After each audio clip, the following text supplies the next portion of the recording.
Hello, and welcome back to Things No One Cares About. Okay, so I was kind of bored today, and I just finished replaying Professor Layton, the Miracle Mask, and I was like, well, how would I rank these games? Because I know a lot of people, really don't like the prequel trilogy. I don't mind it. I think it's fine. I think it's kind of fun and cool. And so I was like, oh, well, why don't I just do, a fun little tier list? That would be a fun, quick little thing that I could do today because I was kind of bored today. So that's what I'm going to do. As a little disclaimer, I've never played the Ace Attorney Professor Layton crossover. I've only watched playthroughs of it just because that game is so expensive if you're trying to buy it right now. And I haven't replayed Azure Legacy. I haven't played that since I don't know, maybe 7 years ago, because I played it on somebody's, I borrowed it from somebody because I didn't have that game, and that's also another really expensive one. So those are just some disclaimers about my ranking. So all these games, I mean, the ranking's S to F, but all these games are really good, regardless, okay? So they'd all at least be an A tier or B tier compared to other games. Let's get into it. So I'm just gonna go in order. So let's start off with A Curious Village. So, starting off with The Curious Village, I really like this game. You know, it's the original. It's the OG. But I don't think it's S tier just because this game doesn't really get me, emotionally like some of the other ones. So, you know, it's either A or B. I'll leave it in A for right now, but I might move it.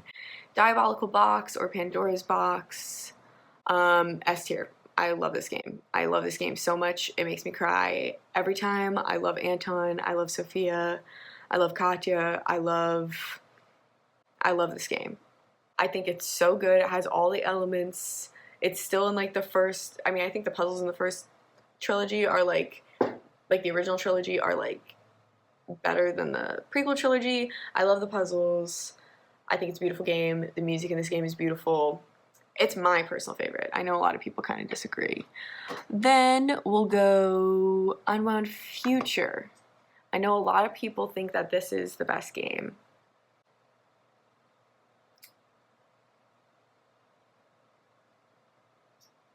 I'm going to put it in A tier, and I'm going to move Curious Village down to B tier.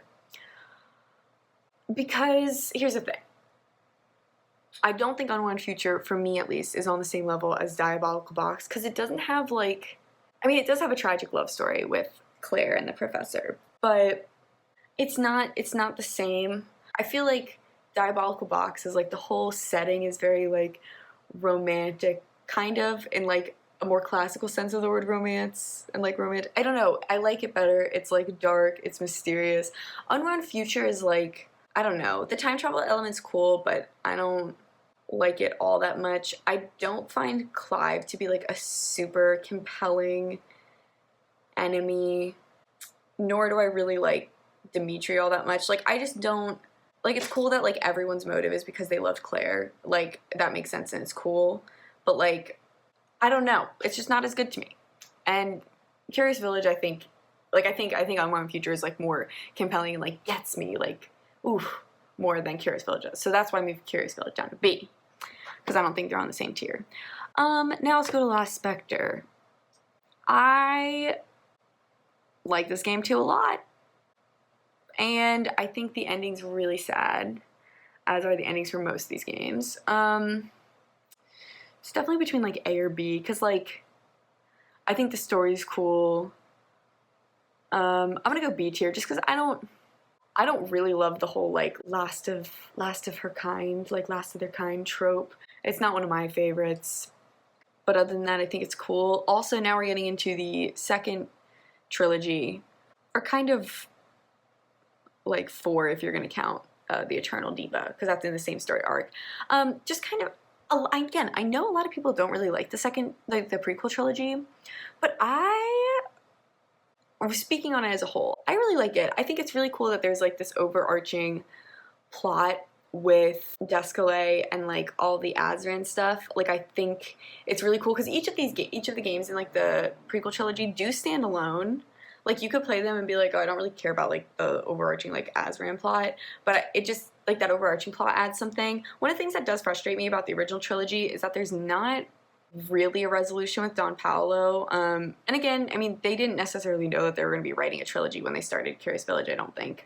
But, like, I think it's kind of a weak motivation for Don Paolo that he's, like, constantly trying to, like, thwart Layton because he loved Claire. It is actually hilarious, though, that Professor Layton is like, I literally don't know who you are. Like, I don't remember you. I think that's kind of funny, but I do think it's a weak motivation. I think Don Paolo is kind of a very weak character, and the fact that he's, like, the main, like, villain, kind of, for all the games. He's not really, though. I don't know. He just kind of, like, appears in every game, but I wouldn't say he's, like, the main villain.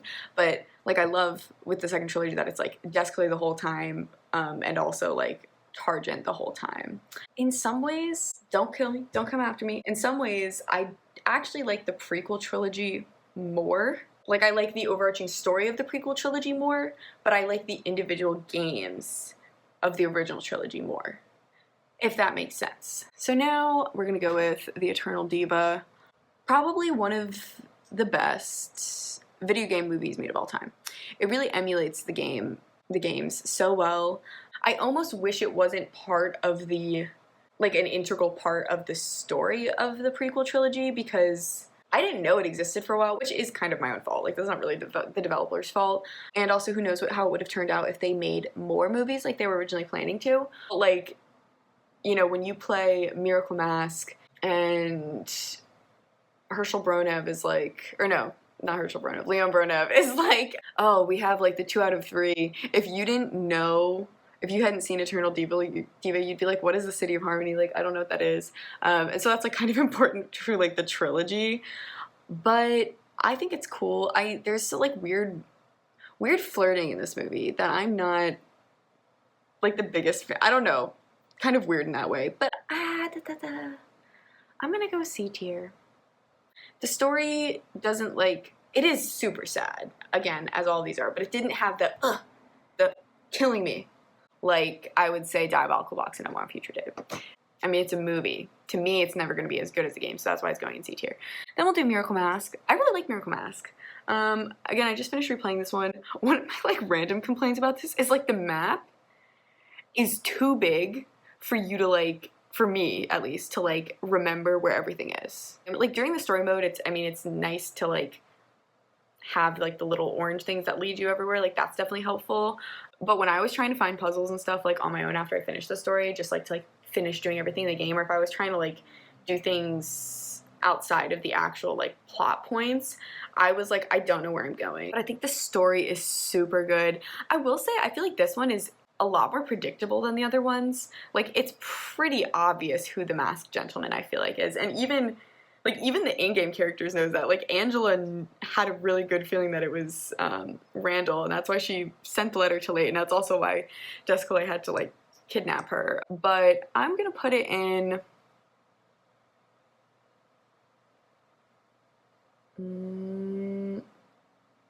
I'm gonna go A tier. I feel like it's controversial to put it above Curious Village and also maybe Last Spectre, but I think it's a really fun setting. I think the music is cool.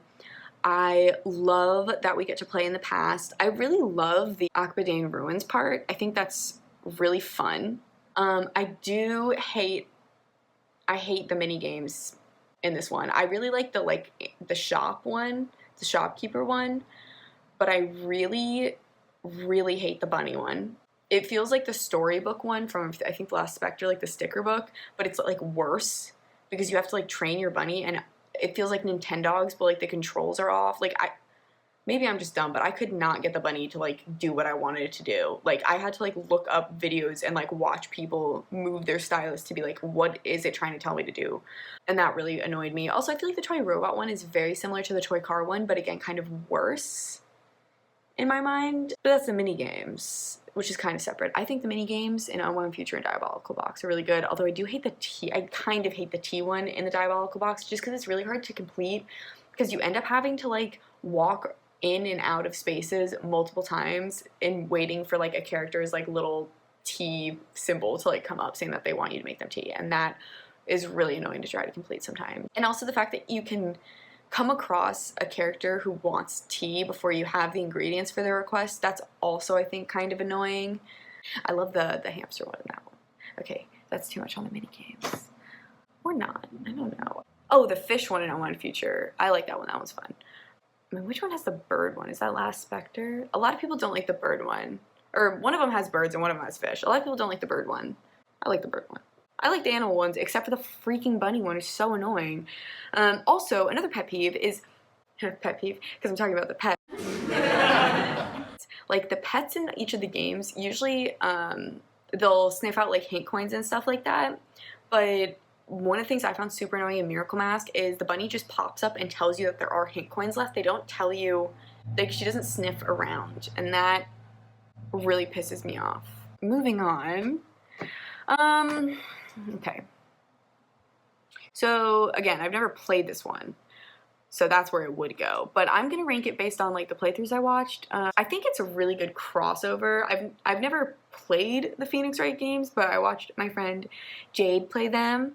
I feel like it's a good, like, faithful crossover. I think the story is super good. It sticks up, or holds up with, like, the Layton genre of storytelling. It is really long, though, and, like, the plot's really convoluted. But I'm gonna go with C. I don't know, it just feels right to me. Okay, now moving on to the Azran Legacy.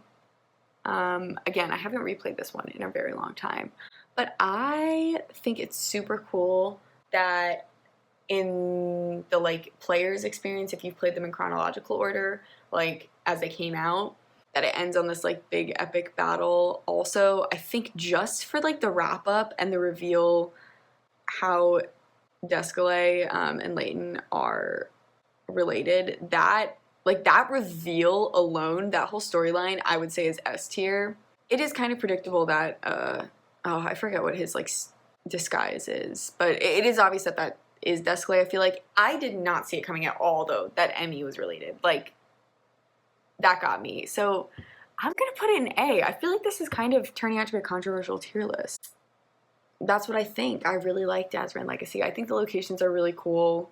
It is kind of funny, though. Some people pointed out on my, like, really long Professor Layton video. It is really funny, though, if you, like, look at this in terms of the chronological timeline in-game, how, like, they have all these epic things, and then it goes into Curious Village. And so, like, the stories of Curious Village are, like, Curious Village and, like, Unwound Future and all those are kind of more, like, I don't know, not as, like, large-scale, big consequences, except for Unwound Future. The one thing I will say that I really like about the original trilogy, especially Curious Village and Diabolical Box, is that those are, like, really intimate, small stories. Like, I really like that those are both just, like, villages, like, they're kind of forgotten stories or things that, like, no one in the universe would ever really hear about because of how they, like, turned out. Whereas, like, Unwound Future, like, that was under the entirety of London. Like, people are gonna know about that. I don't know if that even makes sense, but I really like how, like, the first two games are, like, very, like, intimate and small and just, like, I don't know, they kind of stumble upon these mysteries. I like that. I guess they stumble upon all of them. I don't know what I'm trying to say. This is what happens when I don't script a video. Moving on to Katrielle's Mystery Journey. Okay, the anime would be B tier, okay? Because I really like the actual Layton and Luke storyline. The game, F tier. I hated it. I hated it so much. I kept waiting for there to be the, like, actual plot. Like, I thought that there was going to be an overarching plot through the cases we do. There's not. And the original puzzle writer for the 6 games, Akira Tago, I think, he passed away before this game was made. So there's a new puzzle writer, and so the puzzles kind of, like, suck. And not only are they bad, but there were a couple of them where the directions or, like, the instructions are kind of misleading. Like, in the original 6, the puzzles had, like, little loopholes or, like, clever answers where you had to think outside the box, and I don't mind that so much, although I can see how that a lot of people find that frustrating. With Katrielle's Mystery Journey, it felt like there were, like, a couple puzzles that it felt like I could never have solved it with the information they gave me. Like, I don't know. But that might have just been me. The puzzle writer for the first 6 is, like, a genius. Like, I don't think anybody could really compare. So I understand that. But also the story just sucked. I don't care about Ernest. Like, cool to know his backstory, but, like, I wanted to hear about, like, Katrielle Layton. Like, I wanted to hear about her backstory. And the game ends with a letter from Layton. And that's, like, what starts the whole, that's what starts the whole, like, actually really cool little arc in the anime. And the fact that the game ends there, I was like, are you kidding me? Like, the game ends when she's about to go find Layton. And that's what would be exciting to me, and that's, like, the best part of the anime, I think. And speaking on the anime, because, again, the anime would be, like, A or B tier. It's really cute. A lot of the little mysteries have the same kind of, like, intimacy and, like, tragedy, but, like, beauty that I would say Curious Village and Diabolical Box and, like, I don't know, like, that those have, and I really, really like that. It wasn't, like, officially localized into English. I don't know. I had to watch it on YouTube with, like, fan translations, which is fine. But that's kind of sad that it was never, like, officially ported over. I don't know why Level 5 hates the United States. And I'm probably going to make another video about, like, Level 5 shutting down and whatever in the US. But we're North America. And moving on to Layton Brothers Mystery Room. I know a lot of people really like Offendy Layton as a character. This game makes me want to move Katrielle's Mystery Journey up to D tier. I'll put it that way. This game was definitely just shoehorned in.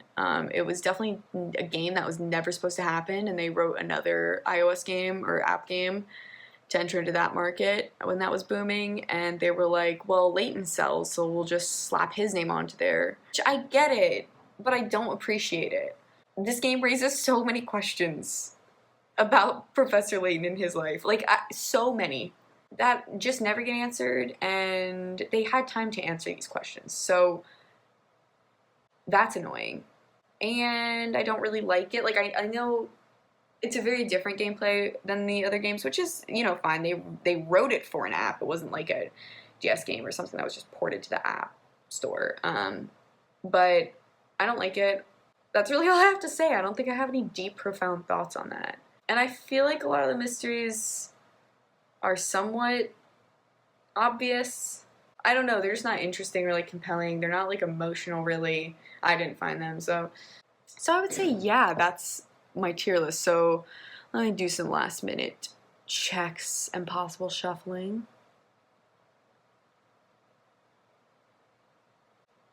Maybe this should go in B tier. Nah, I'm gonna keep it in C tier. Okay, so I think this is final. S tier, Diabolical Box, favorite game of all time. A tier, Unwound Future.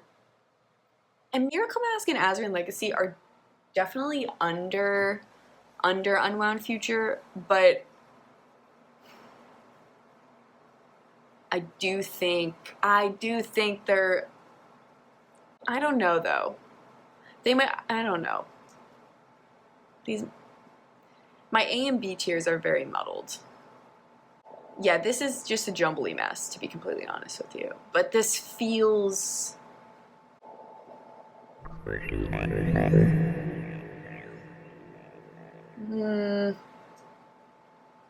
No, this feels right. Honestly, Miracle Mask and Azrian Legacy are just up here because I love the world building they do, and I love seeing more of Professor Layton's past. Like, I love that. I love seeing his origin story. I love getting to know where he learned how to fence.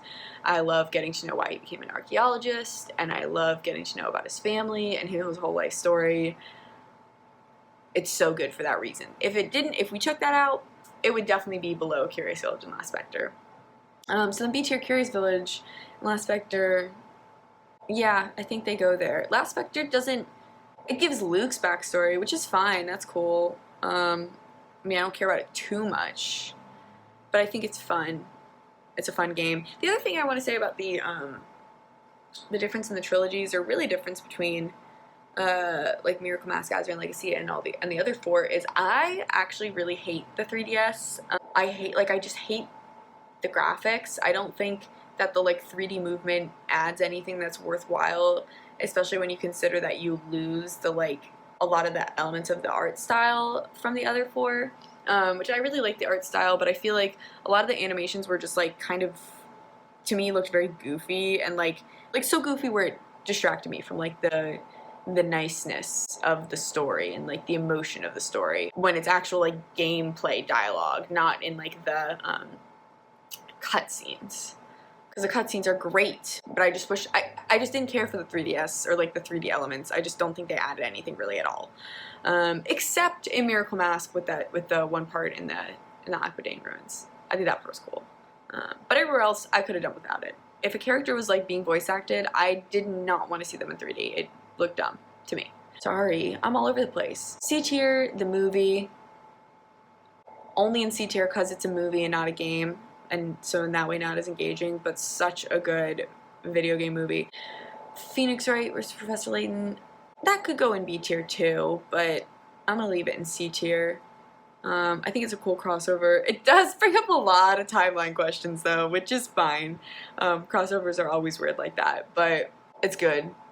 I feel like it's good from both sides. I have friends who are like a lot more into Phoenix Wright than Professor Layton, and they think it's good from that way over too.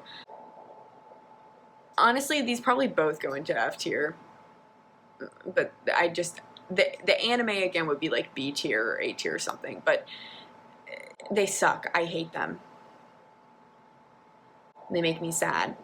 If you like Mystery Room or Katrielle's Mystery or Layton Mystery Journey or whatever, please let me know in the comments why. I'm really, really interested, especially I feel like I'm seeing a lot of people who really like Mystery Room and really like Alfendi Layton, and I think that's super interesting, and I don't get it, but I would love to hear why if anyone likes those games. So, yeah, that's my tier list. If you disagree, let me know why. Probably won't change my mind, but I definitely would love to hear it again, especially with the two I put in F tier. I'd love to hear if you guys really like those or something. I realized that I can see like the average rankings from other people who use this tier list thing. There's only like, I think 21 they're making this average off of, so not the best sample size. So take that with a grain of salt, but let's look at it. Okay. Like I knew, a lot of people really love Unbound Future. I am surprised that the City people ranked Miracle Mask this high up. I thought people didn't like it that much. This is just weird distribution, but I guess it's because it's a weird average of a small amount of tier lists or number of tier lists. But yeah, this is weird. Oh, I guess these kind of were both muddled in my A, B category, so kind of the same. I'm surprised people ranked Professor Layton that low. I'm guessing it's probably because it's in the never played for a lot of people, so that's probably brought it down. I have a lot of questions about how this average was made. But this isn't about math, I guess. Anyways, honestly, this looks pretty similar to mine. So maybe mine isn't as controversial as I kind of thought it was. But I think mine's the best, and it's the most right. So, yeah. Again, let me know if you guys disagree with some stuff. And thanks for watching. Bye.